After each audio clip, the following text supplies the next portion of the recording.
चलो देखते हैं कि किस देश की गाड़ी इस चैलेंज को पूरा कर पाएगी।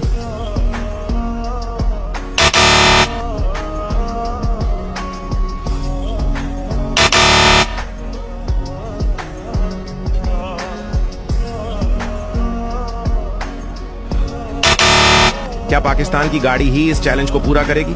लेकिन इसे देखने से पहले बड़े बड़े सेलिब्रिटीज को तो हर कोई लाइक करता है, लेकिन आज देखते हैं कि अपनी माँ के लिए कौन फॉलो करता है और कमेंट में यह वाला इमोजी भेजता है। अरे दोस्तों, सच में पाकिस्तान की गाड़ी ने ये चैलेंज जीत लिया।